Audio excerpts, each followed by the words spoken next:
ماں کے قدموں میں جنت ہے اور باپ کی شریعت میں کیا حیثیت ہے، باپ کا مرتبہ جو ہے وہ جاننا چاہتے ہیں۔ بات یہ ہے کہ ماں اور باپ دونوں کے مشترکہ فضائل جو آئے ہیں وہ بے شمار ہیں، ان کا آدمی اعادہ اور احاطہ نہیں کر سکتا اس مختصر سے وقت میں۔ وہ سب جو ہیں وہ ماں کو بھی حاصل ہیں اور باپ کو بھی حاصل ہیں۔ اور ایک حدیث پاک کے اندر میں نے پڑھا ہے کہ کسی شخص نے یہ قسم کھا لی کہ اگر میرا فلاں کام ہو گیا تو میں جنت کی چوکھٹ کو بوسہ دوں گا۔ تو کام جب ہو گیا تو اب یہ جنت کی چوکھٹ کو بوسہ دینا اس کے امکان میں نہ تھا، تو نبی کریم صلی اللہ علیہ وسلم کے پاس مسئلہ جب پیش ہوا تو نبی کریم صلی اللہ علیہ وسلم نے ارشاد فرمایا کہ اگر تو نے اوپر والی چوکھٹ جو ہے دروازے کی اوپر والی لکڑی، اگر اوپر والی کے بارے میں چومنے کے بارے میں قسم کھائی ہے تو جا کے باپ کا ماتھا چوم لے، اور اگر نیچے والی جو ہے وہ اس لکڑی کی قسم کھائی ہے چومنے کی تو اپنی ماں کے جا کے قدم چوم لے، تیری قسم پوری ہو جائے گی۔ یہ باپ کا مقام ہے۔ اور پھر باپ کا مقام جو ہے وہ یہ بھی ہے کہ ماں کا جتنا بھی مرتبہ ہو، جتنا بھی درجہ ہو ماں کا، لیکن جو باپ ہے وہ اس ماں کا شوہر ہے اور اس ماں کا مخدوم ہے۔ حدیث پاک کے اندر آیا ہے کہ لو کنت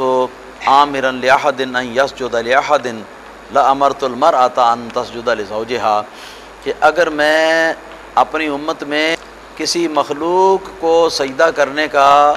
حکم دینے والا ہوتا تو سب سے پہلے میں بیویوں کو، عورتوں کو حکم دیتا کہ وہ اپنے شوہروں کو سجدہ کریں۔ تو ماں کے قدموں کے نیچے جنت ہے، الجنت تحت اقدام الامہات، یہ حدیث پاک کے الفاظ ہیں۔ درست ماؤں کے قدموں کے نیچے جنت ہے، اور باپ جو ہے وہ ہماری ماں کا مخدوم ہے،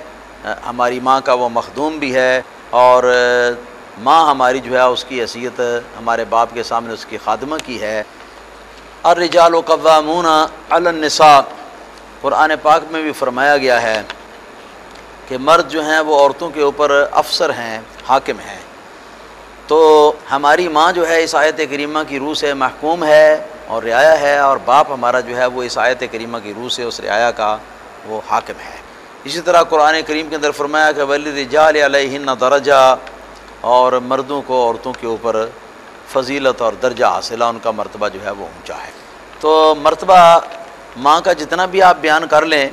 دلائل شرعیہ کی روشنی میں، اپنی طرف سے تو کچھ ملانے کی ضرورت نہیں ہوتی، جائز بھی نہیں۔ جو کچھ دلائل شرعیہ سے معلوم ہے وہ ماں کی جتنی بھی آپ عزت اور عظمت جو ہے نا وہ آپ بیان کر لیں، لیکن یہ یاد رکھیں کہ ہماری ماں جو ہے وہ ہمارے باپ کی خادمہ ہے اور ہمارا باپ جو ہے ہماری ماں کا مخدوم ہے۔